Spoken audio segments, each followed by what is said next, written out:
you guys like to do when the weather isn't that great?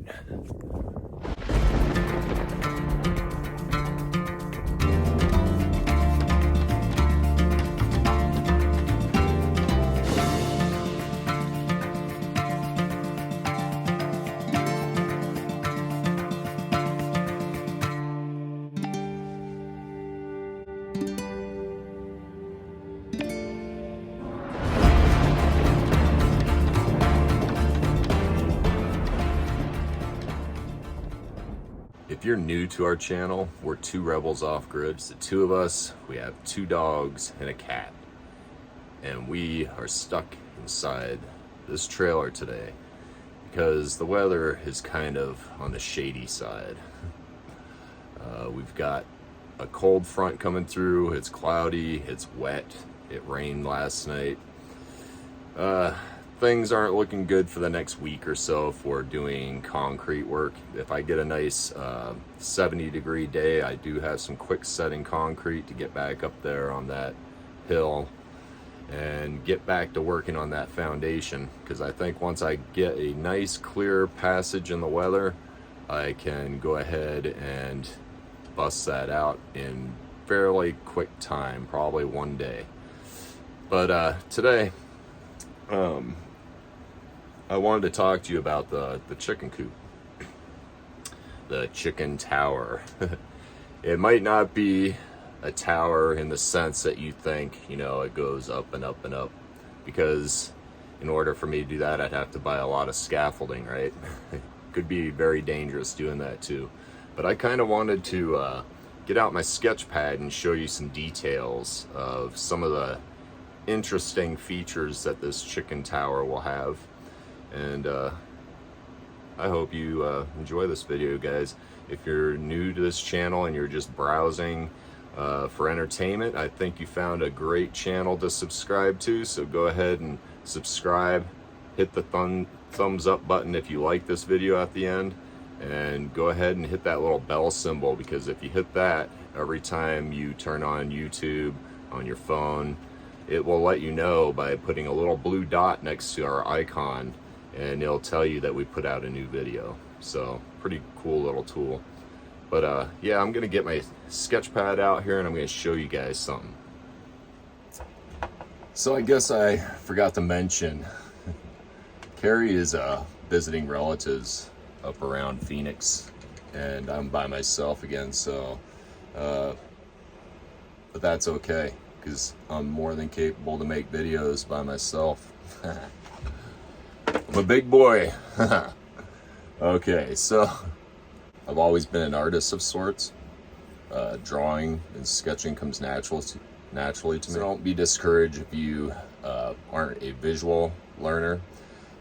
This is just how I memorize things, just how my mind works. I draw things down, and then I can rework it in my mind and go ahead and put it back on paper again. And once it's on paper, in my mind, I conceive that it is possible to make. It might be very challenging, but it is definitely probable that I can achieve what I draw on paper. Man, you guys, I guess I should also say that you guys, as subscribers, you guys are some of the kindest, most authentic people that I've met, and I haven't even actually seen you. Just very nice, very good people, and I just wanted to thank you guys for being part of our channel. But let me get down here and start drawing something. So one question that we were asked is how I'm going to do this roof. How am I going to top off this tower? And like everything else, I'm not committed to ideas and making them unchangeable. I'm very fluid. I can change things on a fly, and it doesn't hurt my ego or anything. If I draw this today, I might be drawing something differently a week from now. But I just wanted to talk about the roof. Maybe I'll have to rotate this video somehow so you guys can see this, but if I have a tower And you remember we're on a slope, so we're building up this foundation here so that we can set hyper adobe bags up here. And we also have those buttresses coming down on 1/3 of the side of the building. So we have like 3 or 4 of these buttresses that are going to be here. We also have buttresses that are next to the door. We are going to put in a door, obviously, right? Door right here. Eventually I'm going to take stone and I'm going to put a retaining wall here coming off of this so that I can backfill all this for a place for the cistern to rest on. So we have our cistern up here. So this would be rock wall, cistern. Big boulders I'm going to bring in here for steps.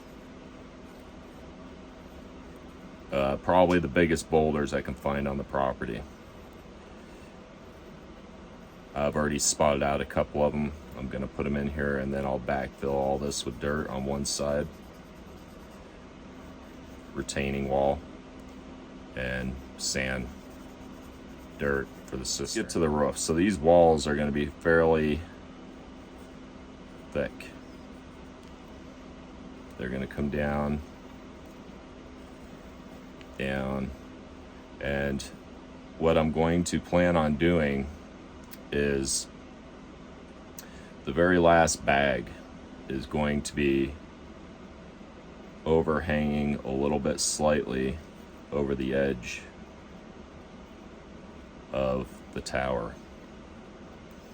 And this lip right here is where I'm either going to shape this with plywood at first and either make a arch, so to say, cut the plywood out. This will be strictly temporary and more of a mold for what's to come next. So from there, I have this from the top looking down. We will put plywood trusses, and these will be shaped to whatever shape I want to make them. I can make them come to a point.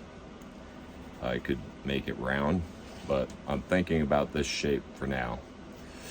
So when these come down, they're going to actually cut into the bags, the hyper adobe bags here. I will then proceed by laying down hardware cloth on top of this. So hardware cloth will completely cover this. I will staple them down with U nails. And after that, I will take that same hog panel that I used for the gabions, and I will put hog panel on top of that. So now I have 2 layers of metal rebar, so to say, where I can come back and put a thin layer of mortar on top of this. And I would do it in several applications so that I could eventually, when this is rigid and hardened up with the metal hardware cloth and the hog panel, I can come back and remove these plywood forms. And that would be enough to support this arch. The first couple layers will be solid concrete, and the last layers may become like a lime wash of some sort. But then a close-up of this area right here, this is where it gets a little tricky. We are going to, let's get another page here. So here's the hyper adobe bag, the very top layer. Here's the wall. Here is now this reinforced arch with concrete, hardware cloth, and hog panel in between holding this structure together. Right here, I would come back as a last layer when I'm mudding this wall. I come back up, I mud all this, I come back up, I mud this, and this is where I insert a trench. And now water flows in this direction. It will fill up here, and I will put a drain somewhere that will allow this water to come down and catch into the cistern. So I hope that that's clear enough to show you kind of what I'm going to do with this roof. There's other options I can do with this roof. I could also come back and do the same wall, stem wall. I can do this, but instead I can actually put wood trusses here that will go straight up and join in the center. And then I can just take the roofing material that I have. I'd have to put down plywood first, and then I could put down the steel sheet, the steel roofing material that we bought. And I would have to put in a gutter similar to what I was telling you about. The water would come down and catch in here and then go into the cistern as well. So that's two different shapes. That's the shape of the arch, and then we have this shape. So those are the two shapes I'm experimenting with or looking at. And the thing about this, you're saying, okay, this is a lot of concrete up here, this is a lot of weight, but you can look at any structure in the Middle East or even in places like Thailand, and that they all have arched roofs that are supported on their own weight. Gravity is holding them up. So the pressure here is not exactly going straight down, is what it's doing, because you put a keystone here or some kind of excess rebar in the center. The weight's not going to go distributed, it's not going to go straight down, is what it's going to do. The shear forces will go outward, and from here it continues down. This concrete's pushing against this concrete, pushing down. The actual weight is going to all come to the edge. So that's why it's super important that we got these buttresses here holding this stem wall up. But that's just one thing. Let's go on to another detail that we plan on putting on this chicken tower. So a lot of people that do natural buildings, like what we're going to do, often they will incorporate glass bottles or the likes into the structure itself, and it is for letting light in and for some radiant heating and cooling that will take place by putting up a wall. And we've seen it done differently. We've seen it where people stuck the bottles, the glass bottles, between layers of the hyper adobe bag. And I just don't think that that's a very sound way of doing it. And I think it messes up your levelness of your bags. So the thing I came up with is, okay, so instead of doing individual bottles here and there, how about we just make a wall of bottles, and that will let in a lot of natural light for the chickens. Although chickens don't really hang out in their house during the daytime, but it would be more for us so that we can go in there and throw hay down and stuff and have light in there without having to turn on an actual light. So let me show you kind of what we were kind of experimenting with for what we mean by a bottle wall, I guess is what you'd say. So here we are back at our building again, our chicken coop structure. I want the southern light to come into the building, mainly for winter time, to let in extra heat. So here we are at the low end of the tower. This is the back side. We have buttresses and then doorways over here somewhere with that retaining wall that I was telling you about, and steps. So these are the buttresses. I was thinking this is your foundation. So connected directly to the foundation, and between these two buttresses, we put up a cement a wooden form made of plywood so that we can bend this at the top. We can make a pinnacle arch. That's what I'm going to call it. I don't know what that's actually called. But we will put our plywood here, our plywood forms, and preparing for the bags. We would do this actually before we put the bags in. And starting at the bottom, we alternate cement and bottles stacked directly on top of each other with just enough gap to add concrete in, just like you would lace stone. And this would add a lot of light. It would maintain its structural integrity. It would stay strong, and it would be easily integrated into the hyper adobe. So this is concrete, this is bottles. Then we come back in, we put in our hyper adobe bags, just like this. And then when we mud or lime this building, we actually lime around the edge of this so you don't see the plywood anymore. And we take a lime wash, which is basically just water and lime, and we go between these bottles with a paintbrush. So that way it will look like it's actually part of this wall. It will just completely seamlessly blend in, and it will be strong. You know, the wind's not getting to it. It's not going to be made to open. It's not a doorway. It's a permanent windowed wall. I have to mention this. I think Keri would be really upset. She might be upset that I got this background here and I didn't really pick up any.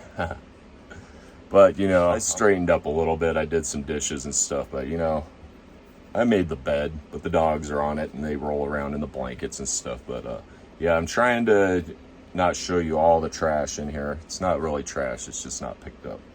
But, so those are a few of the things that we plan on doing, and I just wanted to clear it up with a little sketch. But I also wanted to talk about how important it is for homesteaders. If you weren't born into this lifestyle and just know all the aspects of homesteading, you can do what we do, and we buy lots of books. This book probably was not bought. It was probably given to us, but most important book of all. Everything you need to know about homesteading and life in general, right there in that book. But I think Keri and I both know how important it is to read in general. And if not read, at least, you know, get information from YouTube videos and stuff like that. But we like to have tangent things in our hands and read about it and have pictures and not necessarily go at the speed of the videographer, you know, on YouTube and stuff. We like to read. And the kind of stuff we like to read, and we suggest these books also. Like this one is one of my favorite books by Brad Lancaster, and it's a rainwater harvesting for drylands and beyond. And we're not getting paid to show these books. We're just showing you kind of what's in our library, what enlightens us, right? So the other one that's in my top collection, and very expensive book, this is by Bill Mollison, and anybody that's into permaculture already knows about this book, but this is the guy here. He looks pretty happy. He made a lot of money off this book, I'm sure. But it's Permaculture. All the fonts are going to be backwards, aren't they? It's going to be a Permaculture designer's manual, right? And this goes into everything from water management to how you set up your animal farms, to weather, how to work with the weather, passive solar, everything. This guy, I'm not sure if he invented all this stuff or came up with it, but it is a fantastic book. I definitely recommend you drop some dollars on this book here. Then there's books like this that are just like stuff we know nothing about. Solar power. We kind of been delving into solar power while we've been living here, and we kind of have a better understanding than what we did, you know, 5 months ago. But when we start hooking up our big beast of a power station up there on the hill, this is probably going to be our best friend. And of course, everybody seems to have issues with the plastering of their hyper adobes, and I was almost wondering if it's actually a reaction to the plastic to whatever they're putting on. The substrate is not adhering to it. So I'm wondering if it's because plastic and earth are not mixable. You know what I'm saying? Plastic has nothing to attach to unless you go ahead. I was thinking in my mind that maybe you scuff up the bags so that it has little hairs, little fibers hanging off, so the mud or whatever, the earth and mix has something to attach to, right? But that might not be it either. I've also read where you just burn the bags once they're filled and dried and hardened. You can burn the bags on the outside to give the earth and material direct access to the substrate of soil also. But it seems like nobody I've seen on videos or anything has got this mastered. So we went ahead and we bought this natural plasters. Essential natural plasters. So this might be one that you want to pick up, especially if you plan on doing something like this. We are going to read this book thoroughly. There's a lot of stuff in here about lime plasters, putting manure in your plaster, all these hydrated lime. It goes into big detail on lime use. And lime, the problem with lime is we need to wait for fair weather. Here I've looked into the forecast and we have a good 3 weeks before I can start doing any serious lime plaster. The stuff that we got up there is kind of like a veneer right now. It's not going to be as structural as some of you think, because our bags are going to be recessed more into the center after it's backfilled with sand and rock and all that stuff. And the foundation that we're putting up there is mainly to keep all that material in place so that the shear forces, the gravity of all that weight is going to be centered more in the center of that wall that we're building up there. And it's not, lime and concrete doesn't necessarily mix. So we're going to put a quick drying concrete on the inside of that foundation wall so that weather, drying times are a lot faster and all that. It will get stronger and we'll be able to backfill it and get going on the actual hyper adobe bags sooner than later, because like I said, we got about 3 more weeks till I can actually work with lime.